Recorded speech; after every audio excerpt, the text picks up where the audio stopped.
Hello, everyone, and welcome to another edition of the SimNFL show. Real talk about fake sports. I am your host and commissioner. You can call me Pierce. The 2027 regular season is now underway, and we're excited to talk all about Week 1 on today's show. If you're unfamiliar with what we do, come check us out on the website and on Discord. We would love to have you. So, as always, we'll start off with the stats and summaries from all of the Week 1 games. Full slate of 16 as everyone is playing this week, and we'll conclude with my choices for the players of the week. We'll do a quick injury update, and then our feature today, as it always is after week 1 of the season, is on hot takes and overreactions. I pulled our user base to get some of the hottest takes that I could. I'm going to react to all of them here on the show and say whether or not I agree or disagree and why. And then we'll wrap things up with our preview for week 2, and that'll be our show. So let's go ahead and dive right in. So we opened things up on Thursday night, as we do, with the defending champions playing at home. But it was a tough homecoming for the Rams as they were defeated by the Vikings. 40-21 was the final score there. Minnesota scored on its first drive with Marcus Dade catching a 21-yard pass, and then following that up with runs of 15 and then a 21-yard touchdown to open the scoring. First touchdown of the season. Rams would respond, going 66 yards, ending with Avila finding Scott Baldwin for a 17-yard touchdown to tie the game. The sides then traded field goal attempts. Minnesota made theirs. The Rams missed theirs. And then Sinnok found Dade again for another gain, this one for 31, and then threw to Adrian Daniels for a 6-yard touchdown. That made it 17-7 now in the Vikings' favor. Avila followed it up with going 5 for 6 for 65 yards on the next drive, including a 5-yard touchdown to Jake Duda, cutting the Vikings lead to 17-14. Then later in the second, Vikings would extend it again, Sinnok finding Dade yet again out of the backfield, this time for an 11-yard touchdown pass. Made it 27-14 at that point. Later in the second, Sinnok would throw a pick 6 to Rams linebacker Richard Davidson, making it 27-21. But the Vikings still led, and the Rams would drive to the Minnesota 44-yard line before Avila threw an interception to Barry Taylor, which would end the half with the Vikings still ahead. Late in the third quarter, after a long punt return, Minnesota went 45 yards with 3 quick completions, including a 17-yarder to tight end Braverman on a 3rd and 15, and then Sinnok a touchdown pass to Tarpley from 15 yards out. Minnesota again extending their lead to 34-21. And then from there, the Rams' final 5 drives, they missed a field goal, forced a punt. Avila threw back-to-back interceptions, and then on their last drive, they failed on a 4th down. So Avila would end the day 325 yards, 2 touchdowns, but 4 picks. Sinnok, on the other hand, 32 of 40, 346 yards, 3 touchdowns, 1 interception, 2 scores by Marcus Dade, 1 on the ground and 1 receiving, and then Barry Taylor, 3 of those 4 Avila interceptions were his, and the Vikings won their opener 40-21 over the defending champs. The Raiders and Bills were involved in a shootout, with the Vegas Raiders coming out on top 40-31. Vegas scored on their first drive. Valenzuela found Jeffrey Cobbs for 25. They connected again in the red zone for a 5-yard touchdown. Buffalo drove for a field goal attempt that was blocked. And then Vegas drove to the Buffalo 46-yard line, but Valenzuela threw his first of 3 interceptions, this one to Buffalo linebacker Max Perez. Then an Asensio interception by Kevin Cordova at midfield allowed Vegas to drive 50 yards, ending with a touchdown pass to Andrew Richards, increasing their early lead to 14-0. The Rams, though, would respond with Mickey Brogdon breaking off a 47-yard touchdown run to cut that lead in half. And then they would tie it up before halftime, Asensio passing to Adams from 6 yards out, tied at 14. Jumping into the third quarter, Vegas is up 24-14. But then Valenzuela throws an interception to Alvin Anan, who returns it all the way to the 4-yard line, and Asensio throws a touchdown pass to Mickey Brogdon, making it 24-21. Raiders still on top, but then Valenzuela throws a pick 6 later in the game to Hugo Hernandez, cutting the lead again. That made it 30-28, Vegas leading at that point. With about 8 minutes to go, Vegas took the lead for good on a touchdown pass to Rodolfo Chavez from a yard out. That made it 40-31, and then Asensio threw his fourth interception on the next drive to seal the win for the Raiders. So a lot of passing, 299 yards from Asensio, 375 yards from Valenzuela, 2 and 3 touchdowns respectively, 4 and 3 interceptions respectively. Hugo Hernandez with that pick six had a big day. Joel Campos and Kevin Cordova had a couple of interceptions each, and also shared 7 defended passes between them as well in the Raiders' victory. In a wild shootout, Washington beat Kansas City 51-43. Washington was first on the board with Jerome Morrison finding JaVale Nee from 13 yards out for a touchdown. Washington later in the first quarter had a punt blocked to their own 18-yard line. Kansas City followed that up with Giovanni Rosenberg, running it in from 6 yards out to tie it. Washington responded, Morrison finding Gonzalez for a 31-yard gain, and then Ronnie Ritter for a 9-yard touchdown, make it 14-7. Then after a stop, Washington's Chad Dolis broke off a 50-yard run from scrimmage. Morrison then threw his third touchdown pass, this one to Stelly from 15 yards out, He would add another to JaVale Nee later in the second quarter from 31 yards out, and Washington built a commanding 31-7 lead at halftime. But the Chiefs would work their way back. In the third quarter, Chop found Daniel Ellswick for a 23-yard gain. Rosenberg had another great run, this one for 18 yards, and then Carter ran it in from 8 yards out to get the Chiefs scoring again. Chiefs defense would get a stop. Rosenberg another great run, this one of 21 yards, and then Carter another touchdown run from 27 yards out, cutting the lead to 31-21. Chiefs would later get the ball back, but a David Chop interception at his own 23 set up the Commanders well, and Morrison made them pay with a 23-yard touchdown to Dolis to bring the lead back up to 17. Later, Chop would find Dedrick Smith for a 34-yard gain. They would pass to Smith again for a 5-yard touchdown, again cutting the lead to 10.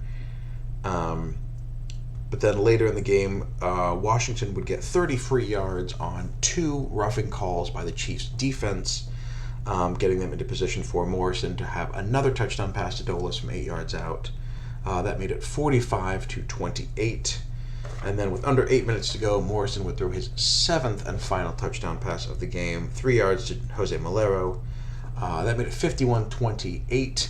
The Chiefs would try to mount a comeback late in the fourth. They would score on the very last drive of the game to make it an 8-point game, but the Commanders do come out ahead thanks to Joe Morrison's 503 passing yards and 7 touchdowns, including 1 to Malero and 2 to JaVale Nee. Dedrick Smith had a good game for the Chiefs, 16 touches, over 120 yards and 2 touchdowns. Chop had 320 yards passing and 65 yards rushing, and 3 total touchdowns. Jalen Jones added 2 sacks for the Chiefs as well. The Titans defeated the Broncos 27-24 in a close game. The very first play of the game, Denver's fullback Joshua Hathaway broke off a 58-yard run, which led to a short field goal. Then in the second quarter, Denver drove into Tennessee territory, but an interception to Fernando Barrera ended that drive without points. Titans first took the lead in the third quarter with Daniel Johns breaking off a 25-yard run, and then Mitchell Reynolds following that up with a 31-yard touchdown. Made it 10-9 at that point. Later, Denver's Eric Smith broke off a 64-yard touchdown run. Matt Van Roten added the 2-point conversion, and it was 17-10 with the Broncos back on top. Tennessee, though, would return the kickoff to the Broncos' 46-yard line. They would run 9 plays. 8 of those were runs, including the 1-yard touchdown plunge from Daniel Johns to tie it up at 17. Denver would respond, though, going 74 yards in 9 plays, with Wayne Murray finding his tight end Carmine Rhodes for a 1-yard touchdown pass, putting the Broncos back up by 7. Then in the fourth quarter, Daniel Johns for the Titans had a 50-yard run. That set up Wilfredo Joseph to find fullback Terry Jackson for a 5-yard touchdown and tied it at 24. Late in the game, Denver drove to the Titans' 47-yard line.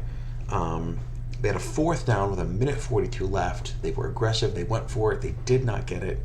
Titans got the ball close to midfield. And then Wilfredo Joseph went 3 of 3 on that final drive for 29 yards.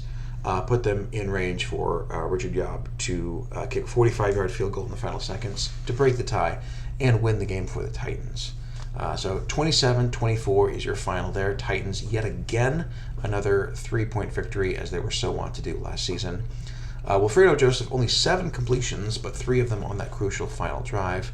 Daniel Johns, the rookie, added 17 carries for 114 yards and a touchdown. For the Broncos, Wayne Murray was 22 of 35, 202 yards, a touchdown and a pick. And Eric Smith had a great day, 177 yards and a score on 21 carries. The 49ers and Jets had a crazy shootout with the 49ers winning 47-45. San Francisco started things off with Romero having 5 completions of 14 or more yards on his very first drive, ending with a touchdown pass to Carlos Ramos from 4 yards out. Jets would respond with Jeremiah West finding Will Huber for a 20-yard gain, and then his tight end Mateo for gains of 15 and 13. Ultimately, a touchdown to his other tight end, Josh Hawkins, from 4 yards out would tie it. Later, San Francisco would score. Prochnow would score his first touchdown on a punt return, giving the Jets the lead 14-7. And then later in the second quarter, he would score again. West fronting Prochnow for a 21-yard touchdown. Missed the extra point that would make it 20-10 in the Jets' favor. Into the second half now, a Bobby Gonzalez interception of Jeremiah West would set up the San Francisco 49ers at the Jets' 11-yard line. Romero would find Ramos with a touchdown pass to cut the Jets' lead to 6. But New York would respond, West finding Prochnow for a 22-yard gain and ending that drive with a 14-yard touchdown to Will Huber. 30-17 was the score there. But San Francisco would come right back. Romero, a screen to Vontae Nebel that fooled the whole defense. Nebel weaved his way 72 yards for a touchdown, making it 30-23. 30-24. And then still in the third quarter, Romero again found Nefi Kipnis for a 25-yard touchdown. That put the 49ers, on top of the Jets for the first time, 31-30 at that point. Later in New York, Jeremiah West finds Huber for gains of 12 and 24. He finds Cunningham for 23, and then another tight end to Hawkins, 5 yards out. They get a 2-point conversion to make it 38-31. But San Francisco, another huge play. Joel Worley breaks a 74-yard touchdown run. So multiple 70-plus yard scores for the 49ers in this game. Ties it at 38. Later, a Jeremiah West interception would lead to a San Francisco field goal. They would take the lead. And then with under 4 minutes to go, trailing by 6, the Jets would go on a game-leading touchdown drive, ending with fullback Michael Elias running it in from 6 yards out. With the extra point, the Jets were up 45-44, but they left San Francisco enough time for a final drive. And the wild play was facing a 4th and 16.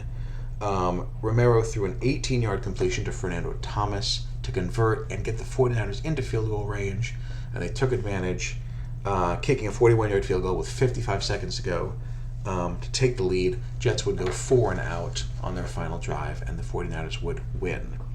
So after all was said and done, Romero threw 61 times, completed 38 passes for 449 yards, 4 touchdowns and a pick. Carlos Ramos had 181 of those yards and 2 of those touchdowns. Carlos Maldonado added 2 interceptions of West. West threw 65 times, 42 completions, 505 yards, 4 touchdowns, 3 picks. Will Huber had over 200 yards receiving and a touchdown. Prochnow, 76 yards receiving, a touchdown, and that punt return touchdown, his first 2 as a pro.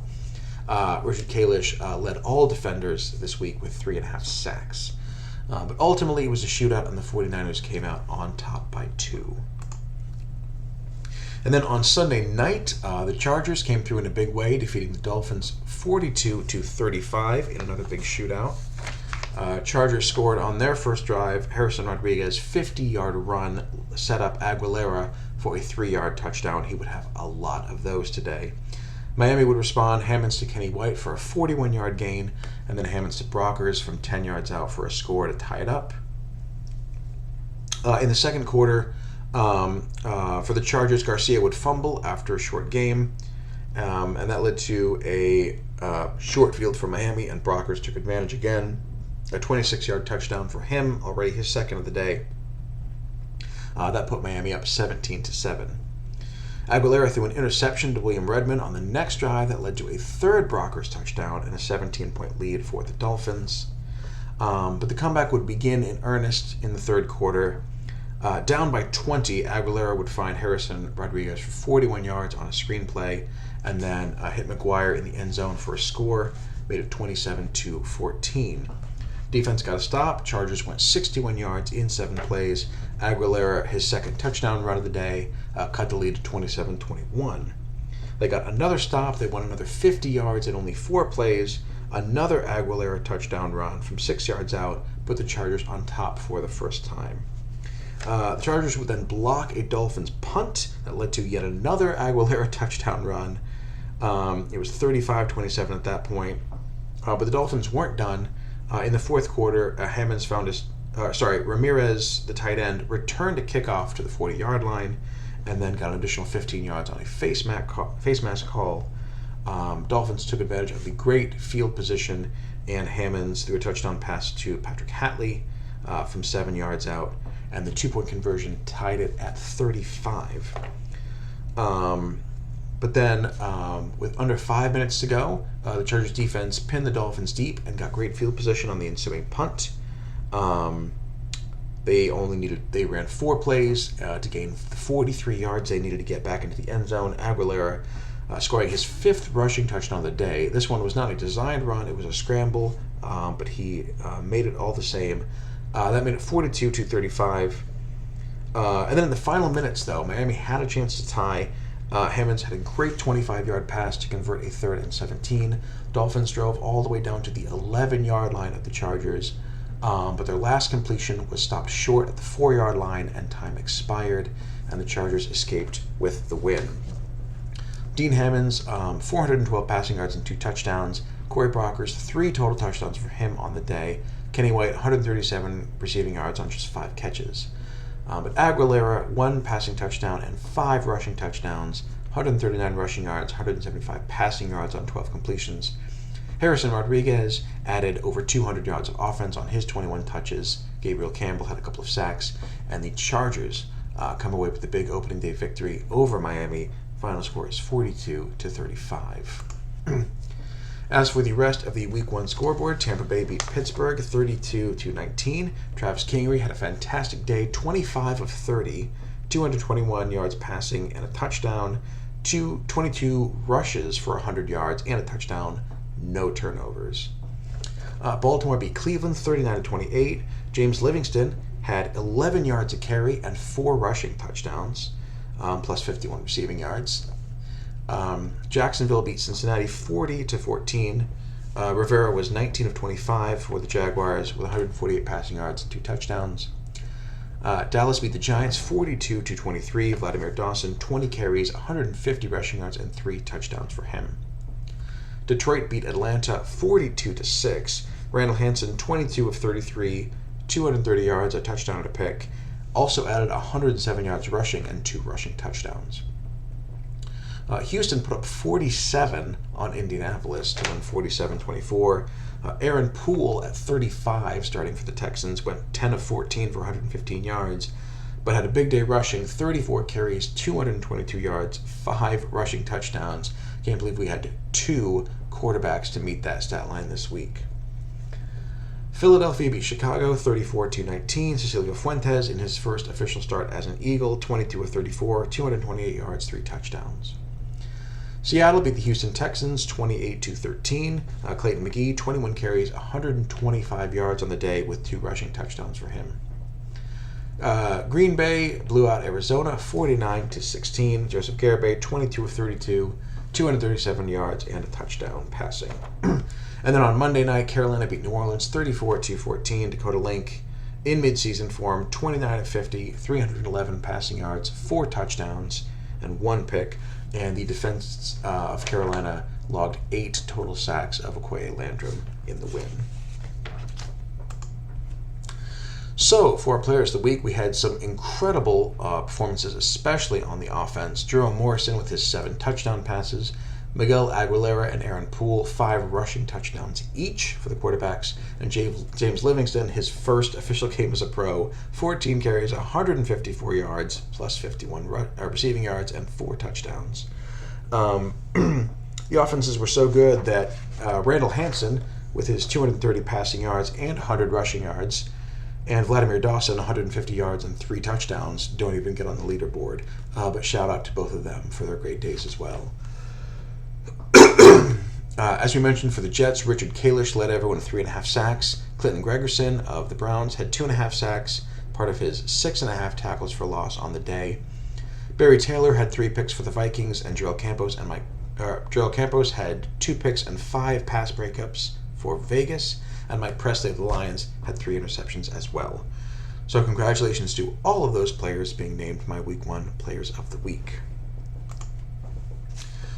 As for the injury news, a couple new ones to report. Chad Lopez of the Texans fractured his ribs. He will miss 3 weeks. New England lost a couple of linemen, most notably Roosevelt Penn, injured again with a pec injury. 91 overall guard. He will be out a couple weeks. They lost Justin Irwin with a bruised hamstring as well. He will miss 4. And then Pittsburgh's Louis Chittenden, 81 overall center, tore a disc in his back. He will be out 6 weeks. So we're following all of those and more as the season progresses. So, as promised, I polled our users for their best hot takes and overreactions. The NFL is a league with a notoriously small sample size, and 1 week is certainly not enough to draw conclusions for an entire season, but that's not going to stop us. I wanted to see what was on everyone's mind, and after a shocking first week featuring tons of points and some very significant upsets, I wanted to see what people thought the rest of the season would entail. We're going to go through them together, starting with Clem's Terrell Bernard for Defensive Player of the Year. I think that might be a bit lofty for Bernard, but he did have a great day. The 24th overall pick did have 12 tackles, 2.5 tackles for loss, and a forced fumble. So I don't know if Player of the Year or even Rookie of the Year are quite on the table. It was an excellent showing from the rookie, and in general, I'm excited to see first-year players having big stat lines at the top of their careers. It's exciting for us, and it is good for the league and good for balance. Dr. Villa pointed out that last year we had 4 quarterbacks throw for over 6,000 yards. He says we're going to double it this year, and we're going to get 8 to throw for over 6,000 yards. Now, 6,000 yards in a season over a 17-game regular season is 352 yards per game, roundabout. And only 7 quarterbacks hit that in week 1. So we don't even have 8 quarterbacks on pace for 6,000 yards. So I don't think that's quite going to happen. Having said that, it does seem like yards and points are on the rise. So we're not quite at that pace yet, so I don't think that's going to happen. But it could be a good year for fans of offense. Fireballer said that the Ravens are going to win the AFC North after beating the Browns in week 1 with James Livingston and Brandon Savage. You know what? Sure, honestly, and maybe this is just me saying that as the team that was on the losing end of their offensive performance. I don't expect Livingston to get 4 touchdowns and 11 yards per carry every week, but if he can do that as a rookie with Savage and the offense that they've built around him, they've just beat Cleveland since he's rebuilding. Steelers don't seem to have a lot of faith in Morris, and he's not the powerhouse he used to be. Sure, Ravens, it seems like the division is ripe for the taking, and the Ravens could be in a position to do it. I wouldn't have said that after week 1, but Why not? Let's see how high that Raven can fly.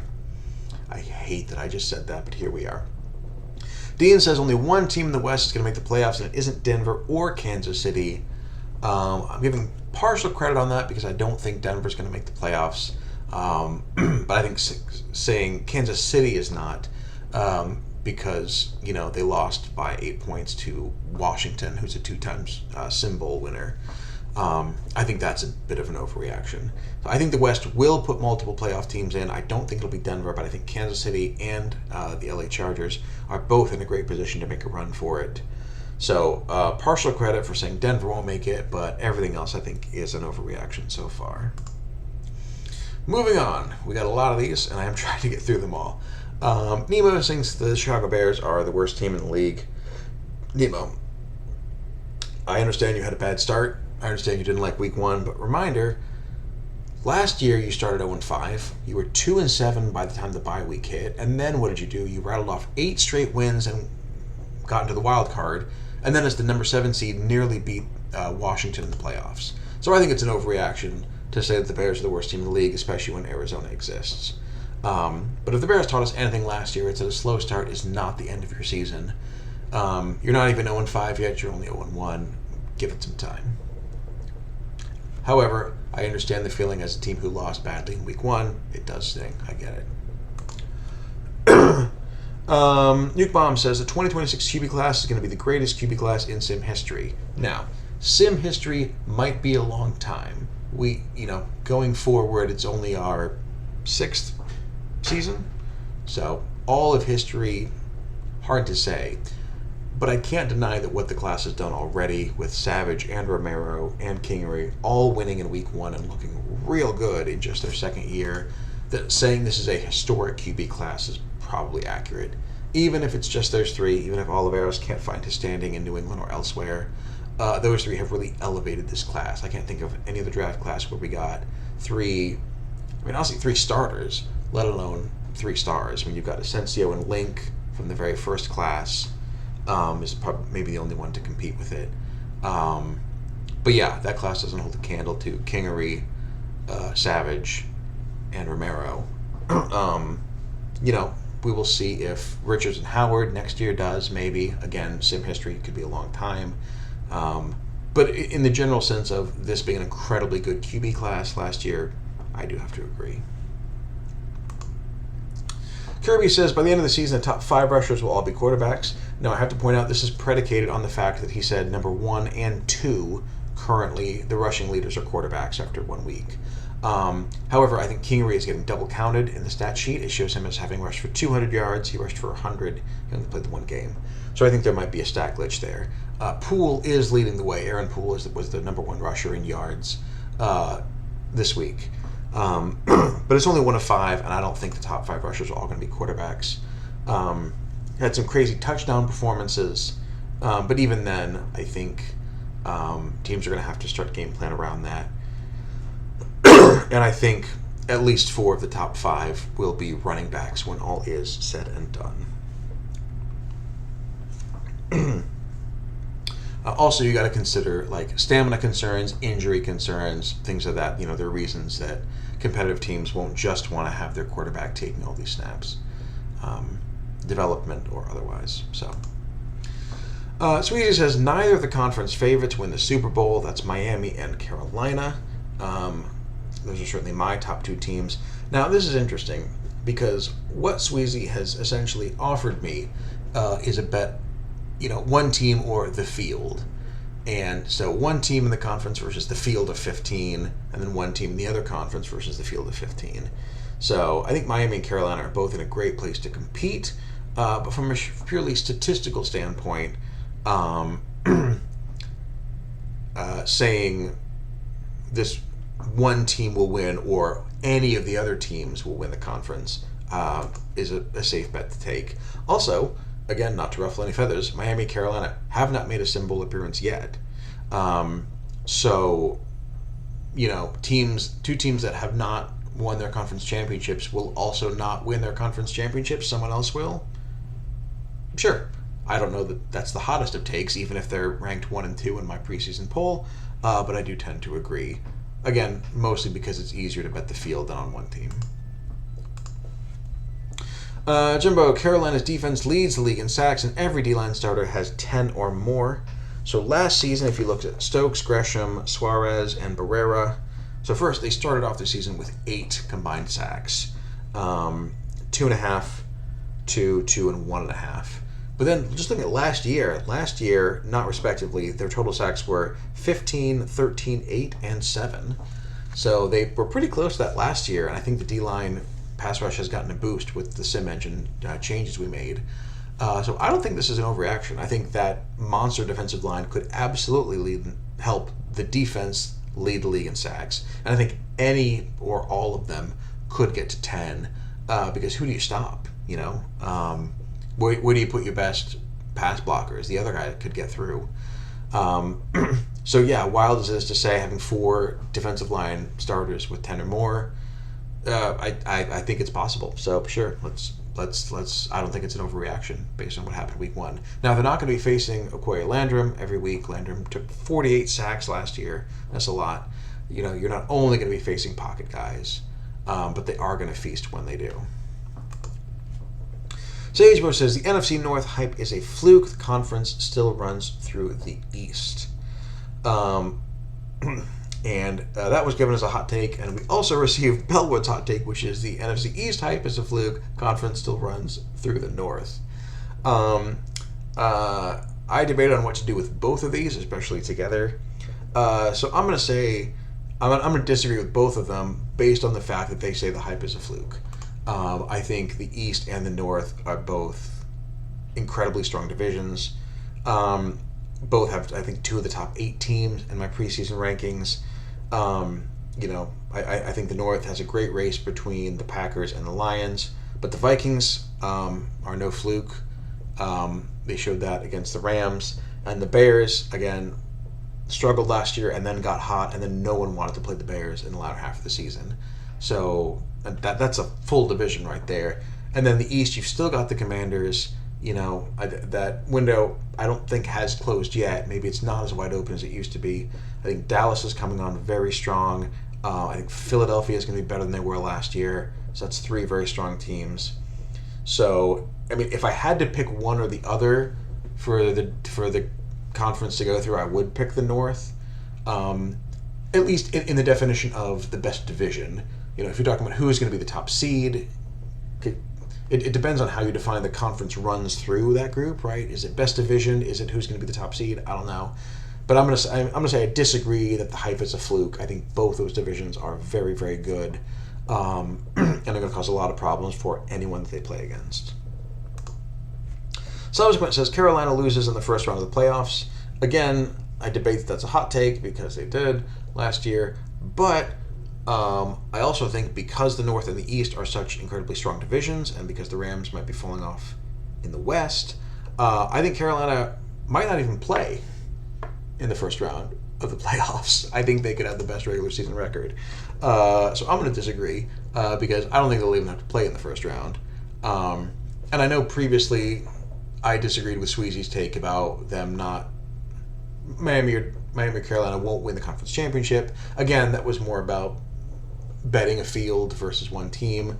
I think Carolina's in a great place to make a deep run, and I don't even think they'll have to play in the first week. I think they'll win 14, 15 games and be the top seed.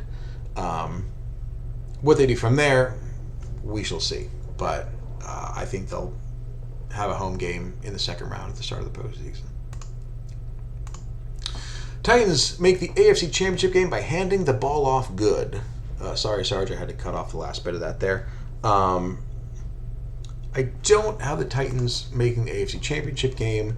Now, I know that every time I say something bad about the Titans, there's like a monkey's paw situation, and they're just going to win another game by 3 points and make me look like a fool. Going back to last year, the Titans are 8-0 in games decided by 3 points or less.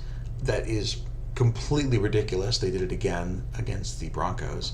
So I don't know what deal the Titans have made to win so many close games. I don't think they're going to make the AFC Championship game. I do think they hand the ball off good. I think they're going to outplay their rating. And I'm scared to say more because, again, every time I say the Titans don't make the playoffs, the Titans win another close game and make me look like a fool. But I'm putting my flag on the ground. I don't think they make the championship game. Who knows? And then finally, J.M. Jacobs says that Randall Hanson's going to throw for 3,000 yards and run for 1,000. Hanson did have a great first game. I think he has been too far under the radar. I think the Lions have been too far under the radar, despite what an incredible team they have, an incredible quarterback they have. I don't think Hanson's going to rush for 1,000 yards. Again, because I think the Lions want him to throw, and he's going to be great at passing, and they have Tremaine Craig to run the ball. So I think they protect Hanson, leave him in the pocket. I don't think he gets enough carries for 1,000 yards. I do think he has a phenomenal season, and I think the Lions are on pace to be very, very dangerous in the NFC. Whew, I think that's all our hot takes and overreactions. If you have more, leave a comment, and I will let you know what I think. Finally, this is what our slate is like for week 2. We're going to start things off on Thursday night with Cleveland at Indianapolis. Both teams looking to recover from tough divisional losses in week 1. Noon, we have Carolina at Baltimore, 2 big winners from week 1, Tennessee at Jacksonville, and then Washington at Philadelphia. Both of those critical early division games between one of their teams. We're also going to have our very first international game in SimNFL history. The New Orleans at Pittsburgh is not going to be played in Pittsburgh. It's actually going to be played at the Rogers Center in Toronto, Canada. So New Orleans at Pittsburgh is going to be our first ever international game in Toronto. That'll be week 2. The afternoon, we have Vegas and the LA Chargers, another big division game between winners from week 1. Minnesota at Detroit, same thing. And then Dallas at Denver. Sunday night, we get the Peter London Bowl as London goes back to Denver, to his old city, now at the helm of the Dallas Cowboys. Then we'll wrap things up Monday night with Kansas City at the New York Jets. This could be a wild shootout, given that both of these teams had wild shootouts in week 1. Kansas City scored 43 and allowed 51 points. The Jets scored 45 and allowed 47. So who knows where this one could end up with David Chop and Jeremiah West and all those great offensive weapons going head-to-head. But it'll happen in prime time. The loser goes down to 0-2. It's going to be very interesting to see what they do with that. Loser gets back up to winner gets back up to 500 and goes from there. So it should be a very exciting game, a lot of fireworks. I hope you'll stick around for that one as well. But that is everything I have for this edition of the SimNFL Show. Thank you so much for stopping by and watching. And as I say to all users in all of our sims, good luck and have fun.